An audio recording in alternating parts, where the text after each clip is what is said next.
Hello, everyone, and welcome to St. Andrew's Institute of Technology and Management, Gurgaon, Delhi, NCR.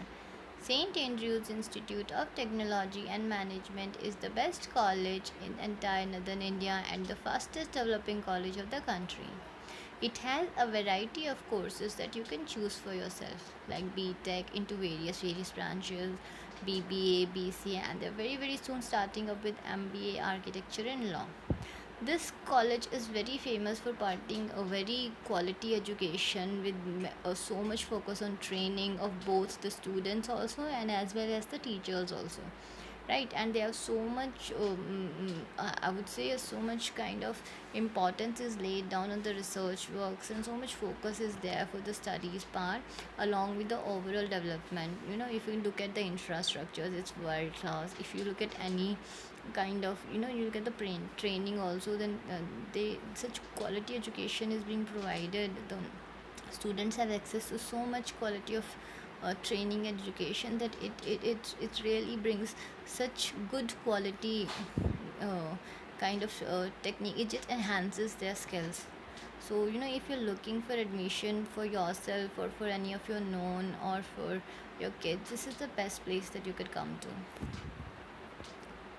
So the subject we shall be discussing in this video is System Analysis and Design, BBAN 602. This is a BBA 6th semester subject, and the topic we shall be taking here in the decision tree. So we earlier looked at the decision tables in the previous video. Now we look at the decision tree, and I'm Shalini from the CSC department. Okay, now what is the decision tree? See, decision tree is the most powerful and popular tool for classification and prediction, right? So anything that you have to decide, see, what do you need to have a decision? What do you need to decide? You need to decide about something, right? And keep it in a group. So you classify them or you predict anything about their behavior. This is the basic thing you need a decision for. So based on this, the decision tree is the very important tools that really help you into classification as well as predictions, right? This is one way to display an algorithm that contains conditional control statements. So any control statements are very well displayed in it. And or in general sense, I can say that a decision tree is a flowchart like tree structure where each internal node denotes a test on an attribute and each branch represents an outcome of the test, right? So your node is the test and your branch is the outcome of the test, and each leaf node holds a class label, right? That's you should remember. Okay, see here in this you have a decision tree for play tennis. So you have an outlook like what kind of whether it is sunny, overcast, rain. So if it is sunny, then you say if it is humidity. If the humidity is high, then you can't play tennis. If it is normal, yes you can. If it is overcast, then also you can. If it is rainy or say wind rainy, then you see that if it's windy, if it is the wind is very strong, you can't play. If the wind is weak, and then you can of course play tennis. So this is how it works. See, the decision tree in the above figure, it classifies a particular morning according to the weather, whether it is suitable for playing tennis and returning the classification, right? Yes or no. So this outlook is equal to rain and temperature is equal to hot. See here, outlook is equal to rain, so this part and this part, and temperature is equal to hot, right? So humidity is hot, is high, and the wind is strong. So you have high wind and you have humidity as this strong. So then the answer would be sorted down to leftmost branch of this, and it will be as negative. So you have this no, right? And so in other words, we can say that this helps to represent a disjunction of conjunction of constraints on the attribute. See, so you have sunny and humidity, that is normal. Outlook is equal to overcast, or outlook is rain and windy and weak, then you see that what it is you cannot play. So this is the entire chart would look like, right? So this is one more example. See, a decision tree is drawn upside down, like with its root at the top. So in the image, the bold text is separates the black represents an internal node, like is sex male, and his age is greater than 9.5. So this is looking at kind of a death penalty, say in kind of corona cases or whatever disease that you're taking in. So and based on this, the tree is split into branches, and the end of the branch that does not split anymore is the leaf. Right? So in this case, if the passenger has died or survived, is represented as red or green. So you see that if it is male, say yes or no. If it is not a male, it has 36% of chances that it has survived. See, if it is a male and its age is greater than 9.5, then you see that it is there are 0.17 chances, 17 there is 61% chances that it died. And if it is a sibling and with special उसमें then it is greater than 2.5, that it has a smaller kind of a younger brother or lower brother which whose age is greater than 2.5, then there are 2% chances that it died, and there are 2% chances that it survived. That is 50-50, right? So you divided the entire probability. If you sum the lowest partner, then it would amount to 1, if you can check it out. Okay.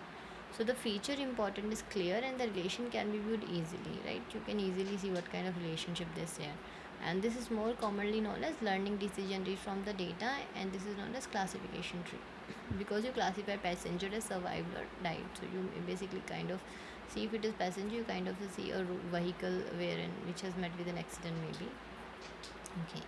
Then regression trees are represented in the same manner, just they predict continuous value like price of house. In general, decision tree are referred as cart or classification and regression trees. So regression will help you actually narrow down very much your search space and give you very precise result. That's why its name is regression. Okay, so what are the strength of the decision tree? See, with the help of decision tree, you get very easily understandable rules, and the decision tree performs classification without requiring much computation. So you don't have need actually very much computation, high computation to do it, and they're very easily understandable. They handle both continuous and categorical variables, and decision tree provide a clear indication of which fields are most important for prediction or classification. Then their weakness also. So now you know that you can handle continuous categorical functions. It is easy, it needs less time. This very important for prediction and classification, but there are still some points which actually it gets weak on two places.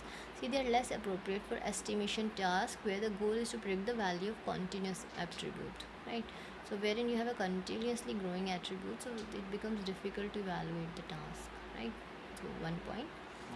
Next is they are prone to errors in classification problem with many class and relatively less number of training examples. So wherein you have a variety of classes, and but the individual in the classes or the training set in the classes are very small, so it really gives you lots of errors. So that's not good in that place. Okay, then they can be computationally expensive to train, right? So these are really expensive to train, and the process of growing a decision tree is computationally expensive. So at each node, each candidate splitting field must be sorted before its best split can be found. So in some algorithms, the combination of fields are used and a search must be made for optimal combining weights. So pruning algorithms can also be expensive since many candidate subgroups must be formed and compared. So you need to see, like if you're pruning too much also, then you see that what is the cost that you're pruning at. So if you're deleting something, you have to actually see the cost also. So all these things you have to keep in mind. Okay. So the question can come like, what are decision trees? What are they used for, or what are the uses of decision trees?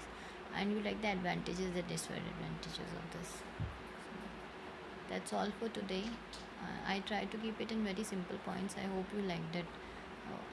This is very much similar to the decision table that we discussed in the previous lecture. So you will, if you go through the previous one, it will become relatively very easier for you to understand this. Thank you so much. Good day.